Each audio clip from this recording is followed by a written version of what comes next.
It was incredible.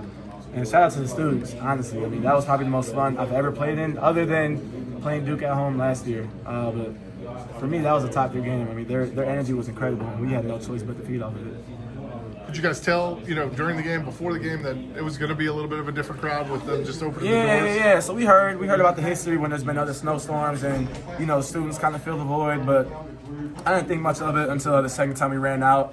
And it was empty somewhat, but I saw a bunch of students, and I said, I told to Russ, I said, like, it's not packed, but the energy in here feels different. And then the second the game started, I mean, it was incredible. You guys have got a little bit bigger the last couple of games. Do you think maybe you found what works for this team moving forward? Yeah. I think our four-guy lineup worked for a little bit, worked in some ways. It'll work in stretches, but, I mean, like you said, I think when we go big and we're really physical and aggressive on the defensive end, I think we're a really good team. Hubert's been tinkering at the starting lineup a lot lately. What's the message to you when he says, okay, you're coming off the bench this game? What is that discussion like? And My role don't change. Off the bench, starting, I be as aggressive as I can on the offensive end, and I set the tone on the defensive end. I think I did a really good job just continuing to emphasize the tone that we tried to set in the beginning of the game on the defensive end and just to feed off of that. And I think my teammates fed off of it and worked out really well. But, coming off the bench, starting my role doesn't change at all, and it doesn't change my mindset. Ian said the mission coming in was to put them away early, kind of step on their throat and put them away. You guys did that. You had like a 31-9 run. What went into that? Did you sense that they just didn't have the fight that you guys were putting? We felt that they wanted no part of our pressure.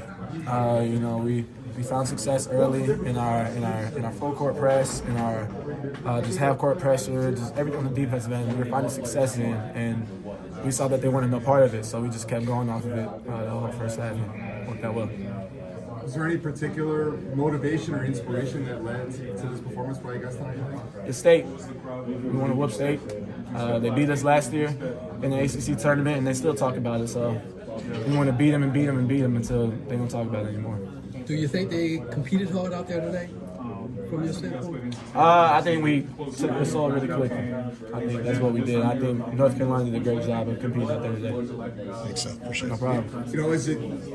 Is this kind of game give you guys a feeling like, hey, maybe it's not too late to kind of be the team that we thought we were? Absolutely. I really hope. I was talking to somebody else about this. I really hope guys kind of get the realization of, like, hey, this is a team that we can really be. I mean, State, I know the record doesn't indicate the team that they are, but they got some guys who can score. They got guys who can really get it done individually, and they can be a good team. So just for us, just to come out and be able to do that in the first half with the whole game was huge. So I think it definitely gives us a realization that we can really do this. You guys press a decent amount, but I feel like you guys are so good at it. Do you want to press more? Absolutely. I've always grown up the way I played. I've pressed the whole game. Yeah. We're just up after every free throw, after every dead ball. We're up and pressing, and we're just running. So, I mean, I'd love to do it the whole game, especially when it's working. But there's going to be times when it's not working, so, you got to adjust from it. But I personally love pressing. Yeah, I also, at the beginning of the season, after last year, I feel like you were probably one of the most improved players in the country. And then injury set you back. Seemed like you had a bit of a spark today, extra spark. Do you think you are fully back, fully healthy? Absolutely. I think I've been fully back the last few games. Boston College at home, Pitt at home. I think I've been back, but now it's just finding that consistency with each and every game, like I had in the beginning of the year. Yeah, so. There's a lot of hatred between these two schools. Does it feel any different playing out there? I think nothing of it. I mean, we definitely hate State, but, we just want to kill. Yeah, I mean, that's really all it is. There's nothing special to it. There's no special hatred, no special motivations. We just want to kill them and shut them up. Seth, you talked about it.